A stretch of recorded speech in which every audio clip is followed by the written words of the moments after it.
आज के इस शिव चर्चा कथा में मैं आपको सुनाऊंगी कि कैसे एक पंडित जी को निसंतान होने से शिव जी बचाएं।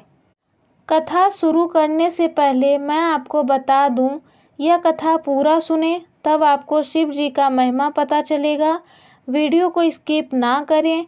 आप सभी के मंगल कामना के लिए मैं शिव जी के चरणों में प्रणाम करती हूँ, माता पार्वती के चरणों में प्रणाम करती हूँ। आप लोग भी कमेंट बॉक्स में ओम नमः शिवाय लिखें। एक गांव में पंडित जी और उनकी पत्नी रहती थी। पंडित जी की कोई संतान नहीं था, इससे सारे गांव वाले उन्हें निर्वंश कहा करते थे और साथ में यह बोलते थे कि निर्वंश का मुंह नहीं देखना चाहिए। यह हमेशा पंडित जी को देखकर बोलते थे। एक दिन पंडित जी सुनकर घर आकर उदास होकर बैठे थे। तभी उनकी पत्नी आई और पूछी कि क्या हुआ, आप उदास क्यों बैठे हैं। तो पंडित जी कहा, मुझे यहाँ से चला जाना चाहिए क्योंकि गांव वाले हमें सब बोलते हैं कि निर्वंश का मुंह नहीं देखना चाहिए, तो मैं चला जाऊंगा। पंडित जी की पत्नी बोली, कल सारे गांव वालों को बोलिएगा कि मेरी पत्नी गर्भवती है। पंडित जी अगले दिन सारे गांव वालों के लिए मिठाई लेकर गए और गांव वालों को कहा, मेरी पत्नी गर्भवती है।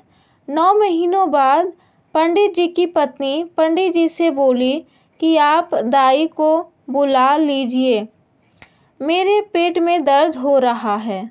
यह सुनकर पंडित जी दाई को बुलाकर लाए तो दाई पंडित जी की पत्नी के पास गई तो उनकी पत्नी ने दाई से कहा, दाई आप पंडित जी से जाकर कहना कि बेटी हुआ है, लेकिन बेटी को 12 वर्ष तक उसे देख नहीं सकते क्योंकि उसे बहुत बड़ा ग्रह है।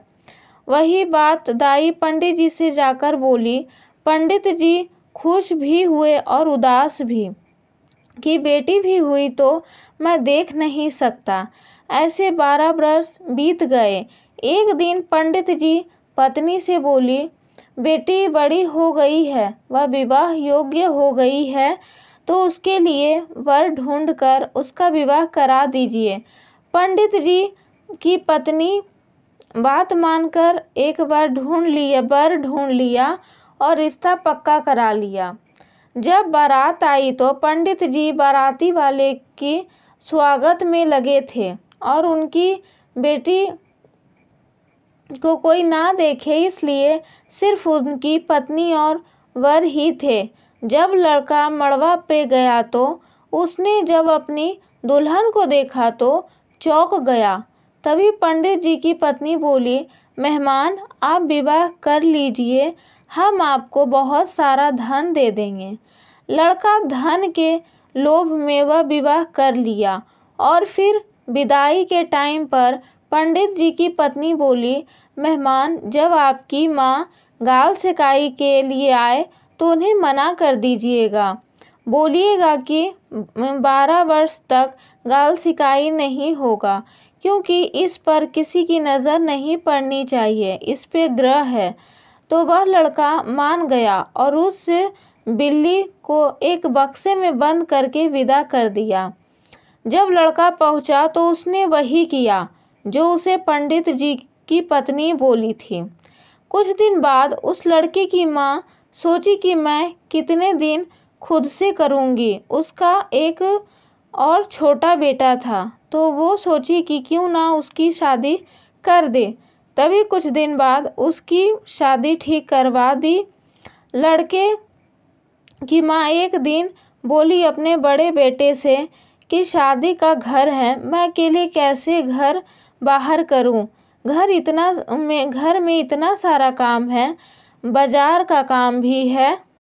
यह बात बिल्ली सुन रही थी तो वह अपने पति से बोली, ओ जी माँ जी को बोलिए कि वो बाजार जाए, घर का काम वो खुद कर लेंगे। उसका पति अपनी माँ को बोला, माँ तुम बाजार हो आओ, हम घर कर लेंगे। घर का सारा काम उसकी माँ बाजार चली गई तो बिल्ली बोली अपने पति से कि आप मेरी पूँछ जाता में बांध दीजिए और आप जाता में डाल देते जाइएगा, मैं दरड़ दूंगी। इसी तरह वह घर का सारा काम करती है और उसका पति भूला भटका चला गया बाहर और बिल्ली तैयार होकर बाहर के दरवाजे पर बैठ गई। शाम का समय था। शाम में शिव और पार्वती जी घूमने धरती तो आए थे। दोनों आए थे तो पार्वती जी की नज़र उस बिल्ली पर पड़ी जो कि देखने में बहुत ही सुंदर थी। उसे सिंदूर लगा देखकर कहा, महादेव, यह कितनी सुंदर बिल्ली है और यह बोलती भी है।